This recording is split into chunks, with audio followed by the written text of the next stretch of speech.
बातमी पंढरपूरमधून पंढरपूर नगरपालिकेमध्ये भाजपाचं पारडं जड आहे। विरोधकांमध्ये दुफळ निर्माण होत असल्यानं भाजपाला संधी आहे। राज्याच्या आध्यात्मिक राजधानीत कमळ फुलण्याची दाट शक्यता आहे। पंढरपूर नगरपालिकेत भाजपाचं पारडं जड आहे। याबाबत आढावा घेतलाय आमचे प्रतिनिधी संतोष कुलकर्णी यांनी। पाहूया।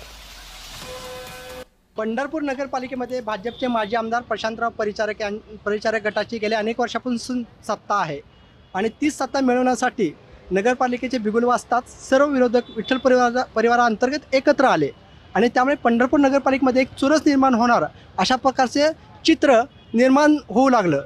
पण 2-4 दिवस जात नाही तोपर्यंतच जे विरोधक एकत्र आले होते विठ्ठल परिवाराअंतर्गत, मग राष्ट्रवादी काँग्रेसचे अजितदादा गटाचे कल्याणराव काळे असतील, राशप पक्षाचे आमदार अभिजित पाटील असतील किंवा राशपचे दुसरे उमेदवार अनिलदादा सावंत असतील, मनसेचे दिलीप धोत्रे आणि आय काँग्रेसच्यांनी सध्या राशपच्या वाटेवर असलेले भगीरथ बालके यांच्यात ऐक्य टिकून राहिलं नाही। जे नेते आहेत ते विखुरले जाऊ लागले। याचं सर्वोत्तम उदाहरण म्हणजे ज्यावेळेस इच्छुकांच्या मुलाखती घेण्यात आल्या त्यावेळेस आमदार अभिजित पाटील गैरहजर राहिले तर राशपचे नेते अनिलदादा सावंत यांनी पाठ फिरवली। ज्यावेळेस भाजपच्या मुलाखती होत्या त्यावेळेस अजितदादा गटाचे राष्ट्रवादी काँग्रेसचे पदाधिकारी यांनी उपस्थिती दाखवली आणि एवढंच नव्हे तर कल्याणराव काळेंची भूमिका ही आमची भूमिका नाही, अजितदादांनी आम्हाला माहितीतून लढायला सांगितलेलं आहे, त्यामुळे माहितीच्या उमेदवाराचाच आम्ही प्रचार करणार असं त्यांनी त्यांच्या पदाधिकाऱ्यांनी जिल्हा लेवलच्या पदाधिकाऱ्यांनी स्पष्ट केल्यामुळे कल्याणराव काळेंचं विठ्ठल परिवारात जाणं हे एकाकी पडलं।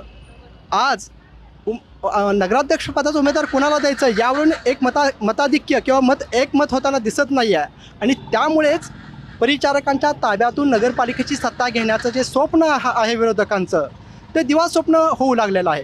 किंबहुना अशी स्थिती राहिल्यास ते दिवास्वप्नच राहणार आणि पुन्हा पंढरपूर नगरपालिकेमध्ये भाजपची म्हणजेच प्रशांत परिचारक गटाची सत्ता येणार हे त्रिकालाबाधित सत्य आहे। संतोष कुलकर्णी, जय महाराष्ट्र न्यूज, पंढरपूर।